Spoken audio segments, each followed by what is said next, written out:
Hello, good evening, students. Now, you all must be knowing about animal kingdom and the various characteristics that describes the animal kingdom, right? So today, what I have decided is to explain you about the coelom, which is a very important concept about the animal kingdom. Okay, so now I think you can see my page over here. So, like to describe about the coelom, we have to first know about the germ layers. Okay, so let me put a topic about germ layer.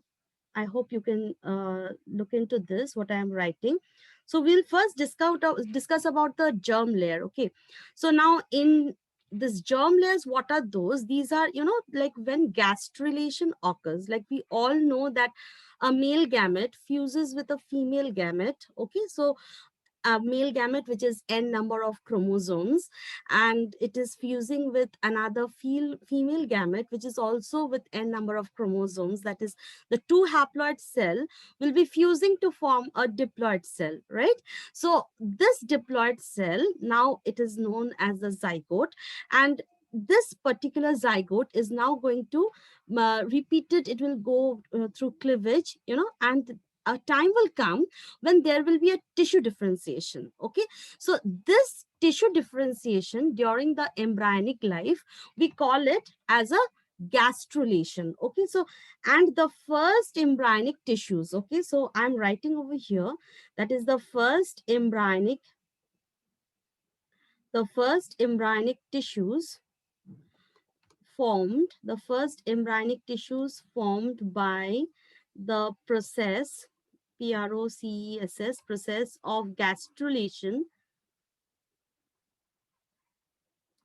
Okay, so that we are calling it as the germ layer. Okay, or germ layers rather. Okay, now these germ layers are total, we can get three types of germ layers. Okay, we can get the total germ layers. It can be, one is like, it can be ectoderm. We can get another type of germ layer that is known as endoderm, and the third type of the germ layer, it is known as the mesoderm. Okay, now this mesoderm, it is not present in all. Okay, so when we are getting it that only ectoderm and the endoderm is present in a particular animal, then we'll be calling that animal to be diploblastic. Okay, so what I mean to say is that when ectoderm and endoderm, okay, only the ectoderm and endoderm is present, then we are going to call this animal to be a diploblastic. Diploblastic. Okay, diploblastic animal.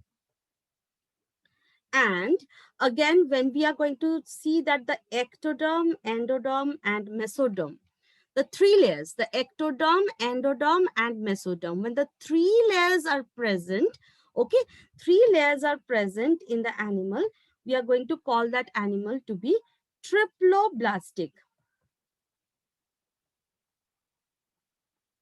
Fine, we are going to call that animal as a triploblastic animal. Now what I'm going to say is that what are like these germ layers doing now? From these embryonic tissues, gradually tissue differentiation, like various other structures will be arising from these basic layers of tissues. Okay, like we know that from the ectoderm we know that the nervous system arises. Okay, then from the endoderm our gut arises, then from your this mesoderm we know that the muscular tissues, then the connective tissues, all these will be arising. Okay, so we are having a just brief idea that yes, we are having two types of animals. Then we can categorize animals under two heads, that is one type of animal can be diploblastic, another type of animal can be triploblastic. Okay, now our major concentration today will be upon the coelom. Okay, now the coelom concept, only when we are speaking about the coelom, we'll be focusing on this triploblastic animal. Okay, the reason is that when we are speaking about the coelom, okay, when we are speaking about the coelom, we majorly will be focusing upon the mesoderm. Okay, so now I'm going to show you a picture over here. Over here, like you're finding, like, see, you're seeing a diploblastic organism. Okay, you're finding the cross section. Okay, a picture is given. This picture, you can refer it to your NCRT book also. So you're getting a picture over here. Over here you can see that the ectoderm is being shown, right? You can see the ectoderm is being shown. Then you can find also the endoderm, okay, which is like what I am now marking is as the gut. Okay, so the gut wall, the gut wall is formed by the endoderm. Okay, and you're seeing that the superficially what you're getting, like mostly ectoderm, they form the outer covering. Okay, the covering type of tissues we are getting over there. So definitely we know that the epithelial tissue, though it arises from the three germ layers, still we are getting the outermostly over here. We have marked it as the ectoderm, and in between ectoderm and endoderm, in case of the diploblastic animals, over there we won't be getting any empty space. Rather, that space will be occupied by some undifferentiated, like substances. Okay, like we are calling it as, the gelatinous substance. Okay, hence we are calling this particular layer, which is marked over here as mesoglia. Okay, so I'm writing over here this mesoglia. Mesoglia is an undifferentiated layer.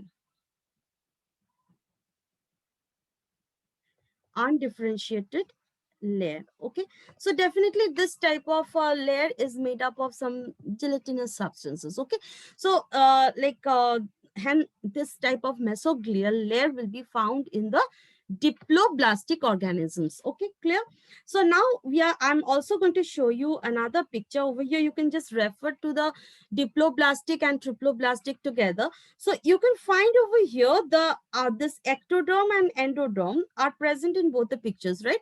But another special layer, that is this mesoderm. Okay, the mesoderm, which is lying between the endoderm and the ectoderm, we are getting this mesoderm.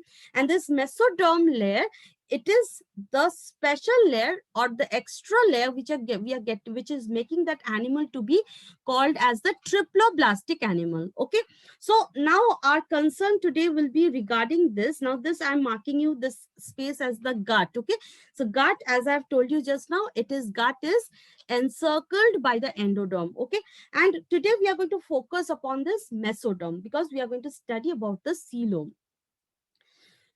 So now first and foremost, I want to tell you that what is exactly what we understand by the word coelom. Okay, so what we exactly understand by the word coelom is like this. Like we call the coelom to be a body cavity. Okay, first and foremost, we'll be calling the coelom as a body cavity which is lined by mesoderm. Okay, so I'm writing it over here. Coelom, we can define coelom as a body cavity lined by mesoderm, a body cavity lined by mesoderm. And this mesoderm, this mesoderm is where did we find it? This mesoderm is present in between the body wall and the gut wall. Okay, so let me write that also, like body cavity lined by mesoderm, present between the body wall and gut. Okay, body wall and the gut wall. Okay, so this coelom, hence what we mean to say is that this coelom is, that means it is supposed to be lying within this mesodermal space. Okay, so like let me tell you like this. Like suppose this what I'm marking you over here. Okay, like this type of a thing I'm saying, like let's say that this pink portion which I've marked, let me say that this pink portion is what we call it as the mesoderm. Okay, now suppose in this pink portion we are getting this this space, this space we are getting it, which I'm marking it to you with this dark color. Okay, so let me tell you that this particular space is the body cavity. Okay, so if this is becoming the body cavity, if I'm calling this to be body cavity, okay, if this is the body cavity, then this particular body cavity is being lined, like you can nicely you can find it that this type of a body cavity is lined by mesoderm on all the sides, isn't it so? Hence this body cavity, we can call this body cavity to be our coelom. Is it clear, children? Okay, I hope it is much better now. Now next I'm just going to show you this picture. Okay, this picture, if you refer to now, on the basis of whether coelom is present or coelom is not present. Okay, now on the basis of that, or like how is coelom present or whether it is not actually present. Okay, so based upon that we can classify animals again under three heads. Okay, so what are those three? That will be your acoelomate. One category will be acoelomate, another category will be coelomate, another category will be pseudocoelomate. Now see, I've just now told you that one category of animals, one classification of animals, we can say that animals are either diploblastic or triploblastic, right? Now, all these coelomate, acoelomate, and pseudocoelomate, all these three categories which I can classify animals into, they are also in one way, they are also can be called as triploblastic. Okay, now in case of acoelomate, what is the problem over there? That though they are having the three layers, okay, like when we are considering this acoelomate, okay, we are finding that this particular per animal, it is also triploblastic. Okay, this animal is also triploblastic, but though it is triploblastic, and as it is triploblastic, so it is definitely it is going to have mesoderm. Okay, but the body cavity, the body cavity at all, let's say that this is the let me say that this particular what I'm marking with yellow, let me say that is the gut. Okay, let me say that the pink portion which I've marked, that is like the pink bordered portion. Okay, like this area. Okay, let me say that that is the mesoderm. Okay, and the yellow portion is, let's say that is the endoderm. Okay, and let me say that this what I'm marking with the brown, that area is the ectoderm. Now the area what we are getting it over here, okay, like this portion we can see that this is a body cavity, right? This we can call it as a body cavity in a triploplastic animal. But what if that particular body cavity, okay, what if that particular body cavity is stuffed with something else, okay, something else other than keeping it as a body cavity? So this is what happens with the poor platyhelminthes, the flatworms, as they are having a flat type of body, they are tapeworms, they are having a flat body, okay, like you can find your ruler and of everything. So if you take a cross section of your ruler, well, how much space will you be getting? Isn't it? It's a very, very little space. So that's the reason why over there in these animals, the mesoderm is filled up with parenchymatous tissue. You understand? So what happens over here in case of the platyhelminthes or the acoelomates, the body cavity, the body cavity which is supposed to be lined by mesoderm, okay, though this body cavity which is supposed to be lined by mesoderm, but this body cavity, you know it is not found, which is not found. Why it is not found? as filled as filled up with parenchymatous tissue. Okay, as it is filled up with parenchymatous tissue, that's the reason why I'm not getting any body cavity. Is it clear? Suppose you're having a chair to sit, and on over that chair I'm keeping huge amount of books. So will it be possible for you to sit in the chair? Can you tell that that is a sitting place? If I ask you to that, there's the chair is over there, you go and sit over there. You'll say, ma'am, how will I sit? Over there, there are books. I can't sit upon the books. Isn't it so? So this is what happening in this case of the acoelomate. Though a body cavity is supposed to be present, because the acoelomates are actually having this mesoderm layer also, they are triploblastic, but though they are going to have this body cavity, but the body cavity is not in the true sense. It is filled up with parenchymatous tissue, so it is occupied, fully occupied. It is not present in the form of a body cavity. So we are calling it as the acoelomate. Okay, done. Now next we are going to focus upon pseudocoelomate. Okay, now what is the happening in case of the pseudocoelomates? Like, I would rather ask you to focus on the on this particular picture of, okay, over here we are getting pseudocoelomate. Okay, I'm going to focus upon this particular picture, okay, of the pseudocoelomate. So over here what we are getting is, we are getting the mesoderm, you know. Let me color the mesoderm with, say, I'm coloring it with blue. Okay, so this mesoderm, these are actually the mesoderm, you know. Like in NCRT the diagram is given in this way, and it seems that as if a hollow space is over there, but actually there are no space. Okay, these are patchy tissues of mesoderm. So let me color it as it into blue so that it will be much clear to you, you know. So we are getting the tissues, the mesodermal tissue is in present in the form of scattered pouches. Okay, so now what we are getting, we are getting a body cavity. Like, say, let me mark the body cavity with, say, this brown color. So this is place is a body cavity, this place we are getting it as body cavity, this we are getting it body cavity, this we are getting body cavity. But what is happening over here, this body cavity is not being lined up by mesoderm from all the sides. Isn't it so?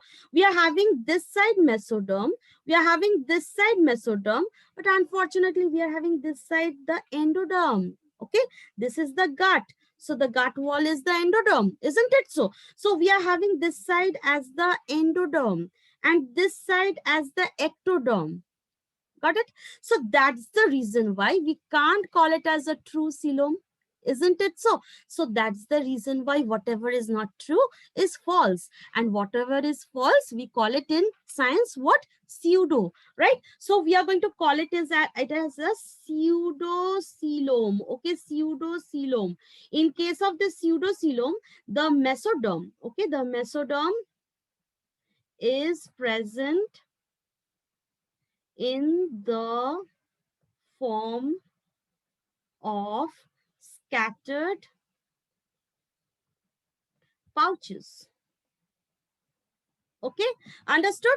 As mesoderm is present in the form of scattered pouches, that's the reason why you're not getting a complete body cavity lined by mesoderm. Do you understand? Okay, and next we can refer to the true coelom. Okay, so here we can find it clearly, that see the white space given over here. Okay, so this white space, let me write it over here, this white space as BODYCAVITY,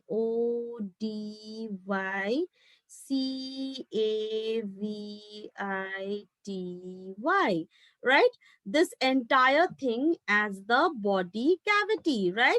So we are getting this entire white space as the body cavity.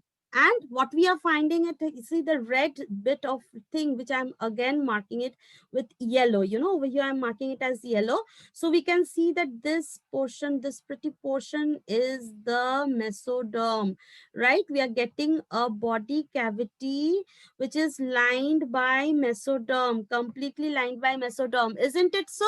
Isn't it so? So you are getting a body cavity which is nicely lined by mesoderm from all the side. You can't say that this side is not lined up, ma'am. You can't say that. Isn't it so? The mesoderm is present all around the body cavity. So that's why we are calling it as a true coelom. Is it clear to you? Okay, now you have understood what is a true coelom. Okay, so when now my point is that when we are speaking about true coelom, okay, so what we can call it as a true coelom, when we are anything what is true in science, what we call it as eu, eu. Okay, so it is eucoelom. Okay, and the animals who are having true coelom will be called what? Will be called as eucoelomate. Clear? Okay, understood? The animals who are having true coelom will be called as eucoelomate. Clear? Okay. Now these eucoelomates again can be classified under two heads. Okay, we can have two types of eucoelomate animals. Now, one more thing, children, I want to focus. Like we haven't discussed about the examples. Okay, so amongst the examples, like when we are speaking about the acoelomate, okay, so acoelomate, we can tell you that acoelomates are the platyhelminthes. Okay, platyhelminthes. Okay, platyhelminthes are acoelomates. Now, ideally, like this, whenever we are speaking about acoelomates, we must refer to the triploblastic animals only. Okay, so in another word, we can say like that if coelom is not present, acoelomate. Okay, so but ideally, you should not say about the diploblastic animals. Okay, you should focus upon the triploblastic animals only. And platyhelminthes is the first triploblastic animal. Okay, it is the first triploblastic animal, but unfortunately, it did not get any coelom. Okay, so that's the reason why it is acoelomate. Next, we are focusing on the true coelom, or before true coelom, we'll be focusing upon the pseudocoelomates. Okay, now pseudocoelomates, where we are getting this mesoderm, they are also triploblastic animal. We are getting mesoderm over there, but the mesoderm is present in the form of scattered pouch. Okay, understood? So the mesoderm is present in the form of scattered pouch, and for example of pseudocoelomate, we can use Aschelminthes. Okay, Aschelminthes. Okay, Aschelminthes are the pseudocoelomates. Okay, and next we can focus upon the coelomates. Okay, and in case of the coelomates, what we can say, coelomates, it is from Annelida. Okay, from Annelida, actually the coelomates are starting. True coelomates are starting from Annelida. Again, it can extend it for till the chordatus. Okay, from Annelida up till the chordata. That means what we are getting: Annelida, Arthropoda, Echinodermata. Okay, or before we have Echinodermata, we are having Mollusca. Okay, so Annelida, Arthropoda, Mollusca, Echinodermata, Hemichordata, and Chordata. Okay, all these are your eucoelomates. Okay, and amongst the eucoelomates, we can again categorize under two heads. Okay, so what will be the two heads? That is, one, we can say that the eucoelomates, they can be enterocoelomates, okay, under eucoelomate we can say enterocoelomates, and we can say caesocoelomates. Caesocoelomates. Okay, we can have two types of enterocoelomates and caesocoelomates under the eucoelomates. Okay, now these caesocoelomates are lower animals in comparison to the enterocoelomates. Okay, under the enterocoelomates, we are getting the echinodermata. Okay, echinoderms. Then we are getting the hemichordates. Okay, we are getting the chordates. Okay, we are getting echinoderms, we are getting hemichordates, and we are getting chordates. And under the caesocoelom, we are getting Annelida, we are getting Arthropoda, and we are getting Mollusca. Okay, now in case of this caesocoelomate, what is actually this caesocoelomate? Now, the word caeso, do you know what is the meaning of the word caeso? This word caeso, it means tear. Okay, what it means, tear. So this over here, the body cavity is formed within the mesoderm only. Okay, but it is formed in an ill-defined way. Okay, it is formed in an ill-defined way. So it is in the form of a tear. Okay, but in case of you get this enterocoelom. Okay, the word from the enteron. Okay, from the word itself, the enteron, we mean enteron means gut. So over here, the enterocoelomates, the body cavity, okay, the coelom, okay, the coelom has been formed along the gut wall. Okay, so from the picture only you can see it very nicely that over here we are getting this like over here we are getting this picture. This is the gut, you know, this is the gut. Okay, what I am marking is the gut. Okay, so now like we are seeing that this the early mesoderm cells, you know, you can locate over here the early mesoderm cells. Okay, and this is formed in the form of a tear or a split. Okay, it is formed in the form of a tear, or we can also say it is a split in the within the mesoderm. Okay, and gradually that split extends, the split gradually extends, and what we are getting is the body cavity lined by mesoderm. And in the case of enterocoelom, okay, in the case of enterocoelom, what we are getting, see, we are getting over here that these are the over here mentioned the early mesodermal cells. So where are you finding these early mesodermal cells? They are forming the body cavity along the gut wall. Okay, on the gut wall we are getting it. Okay, so this is a true coelom. Okay, it is formed in a very well developed manner. Okay, that's the reason why in this true coelom, the enterocoelom is of a superior nature. Okay, that's the reason why we are getting it higher animals, that in echinodermata, hemichordata, and the chordata. Okay, so I hope like I've made myself clear about the coelom, and I also hope like you've enjoyed what I've explained it to you. And thanks for watching my video.